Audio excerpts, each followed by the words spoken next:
السلام عليكم ورحمة الله وبركاته. يا مساء الفل والهنا والسعادة، ازيكم عاملين ايه؟ يا رب تكونوا بخير. ان شاء الله النهاردة هنعمل مع بعض كيكة شوكولاتة بصوص اقتصادي جدا، والكيكة بسيطة قوي قوي، تبان ان هي اشتغلنا عليها وتعبنا عليها، بس هي بسيطة قوي وسهلة قوي. وان شاء الله مكوناتها موجودة في كل بيت. قبل ما هبتدي، انا اسمي منى غيث ودي قناتي. نبتدي ونقول بسم الله ونصلي على الرسول. اللهم صل على محمد صلاة تنحل بها العقد وتنفرج بها الكرب وتقضى بها الحوائج وتنال بها الرغائب وحسن الخواتيم ويستسقى الغمام بوجهه الكريم. اللهم صل على محمد وآله وصحبه أجمعين. ان شاء الله شغلي النهارده هيبقى في الخلاط. كل اللي انا هحتاجه كوبايه الا ربع من الحليب، عليهم عصير ليمونه، ونص كوباية من الزيت، أي زيت نباتي، نص كوب، ومعلقتين كبار من الزيت. تمام كده، يعني نص كوباية عليهم معلقتين كبار من الزيت. خلاص. وثلاث بيضات، وكوباية من السكر، ورشة الفانيليا بتاعتنا، وكوب ونص من الدقيق، وظرف من البيكنج باودر، وربع كوب من الكاكاو الخام. ربع يا جماعة في الكيكة.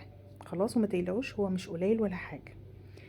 انا جبت الخلاط بتاعي ونزلت بالحليب اللي انا قطعته بعصير الليمونة. تمام كده. نص كوباية الزيت اللي عليهم معلقتين كمان من الزيت، هنزل بيها على الحليب. وهنزل بقى بالبيض. طبعا احنا متفقين ان البيض لازم يطلع من قبلها بشوية، لازم يبقى بحرارة الغرفة. بننزل بيه على الخليط بتاعنا. موجود بيض يبقى اكيد فيه فانيليا. تمام. هنزل بالفانيليا والسكر وابتدي اضربهم في الخلاط. انا عايزه اضربهم كويس قوي.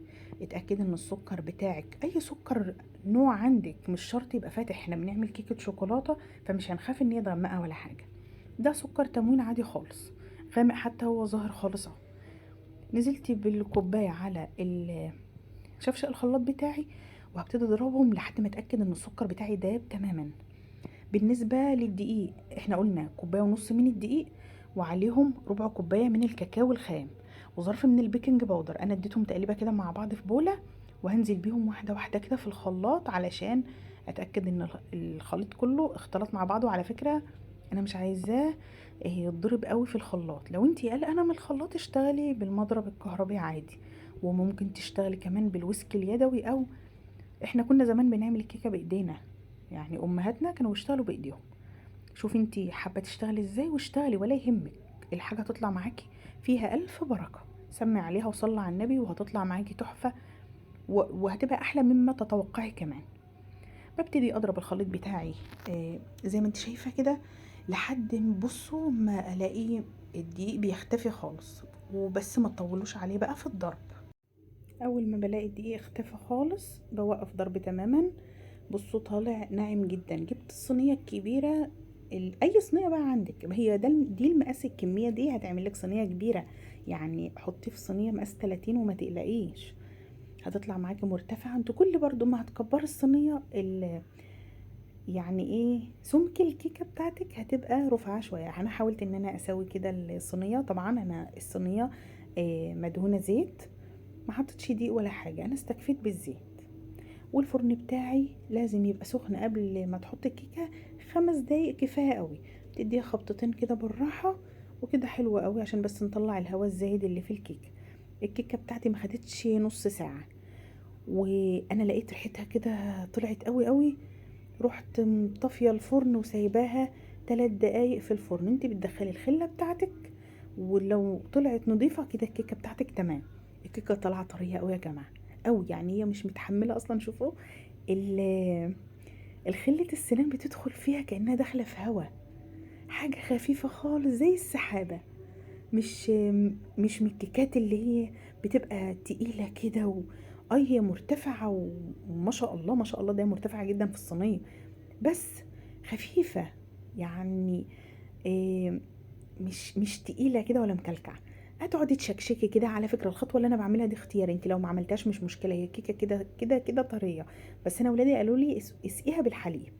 بتمسكي بقى الشوكه كده تفضلي تشكشكي تشكشكي، وتكوني مجهزه نص كوبايه من الحليب. خلاص. بس ما تحطيهاش الا لما تهدى، لان طبعا الصينيه بتاعتنا سخنه جدا، عشان يعني احنا مش ضامنين برضو الازاز بتاعنا ده يعني هيقبل لو اللبن ساقع ولا لا، او حتى لو دافي ولا لا. تمام. بتجيبي بس حله نظيفه كده عشان تعملي الصوص بتاعك. الصوص بتاعنا رهيب ومش مكلف نهائي. انا معايا تلت كوبايه من الكاكاو، و3 معالق من الدقيق، ومعلقه من النشا. انا بتكلم عن المعالق اللي هي الكبيره. خلاص. 3 معالق من الدقيق ومعلقه كبيره من النشا. ممكن يبقى كله دقيق وممكن يبقى كله نشا. يعني اللي هيطلع معانا 4 معالق، كانوا نشا كانوا دقيق زي ما انت حابه. انا خلطت دقيق مع نشا. تمام. ونص كوبايه من السكر، وكوبايتين من الحليب. ده موضوع مبدئي. تمام. اللي انا بقول عليه موضوع مبدئي ليه؟ لان سمك، هو ده يعتبر بودنج. خلاص. السمك بتاعه انت اللي بتتحكمي فيه، حابه انه سمكه يبقى تقيل ولا خفيف. احنا هنضيف الاول كوبايتين من الحليب. كل ده على فكره انا بشتغل على البارد. ضفت، احنا قلنا تلت كوب من الكاكاو، و3 معالق كبار من النشا، ومعلقه كبيره، 3 معالق سوري كبار من الدقيق، ومعلقه كبيره من النشا. على فكره انت لو عايزه تعكسيهم براحتك. لو انت متضايقه من الدقيق يبقى معلقه من الدقيق و3 معالق من النشا. خلاص. المجمل هيبقوا 4 معالق، ونص كوبايه من السكر، وكوبايتين من الحليب، ويبقى جنبك نص كوبايه من الحليب. كل ده انا هخلطه كويس قوي على البارد، وارفعه على النار وايدي فيه زي ما انت شايفه بالويسك كده. لازم تخلطيه، اوعي ترفعيه على النار وانت حاسه ان فيه تكتلات. وقعدت اقلب بقى على النار، وانا بعد ما هو ربط لقيته تقيل. فانا جنبي نص كوبايه من الحليب. هو زي ما انتوا شايفين كده، على فكره هو كده تقيل يا جماعه، هو بس عشان سخن. نزلت بقى بشويه شويه كده من الحليب. تقريبا العيار ده اخد مني كوبايتين ونص من الحليب بالظبط.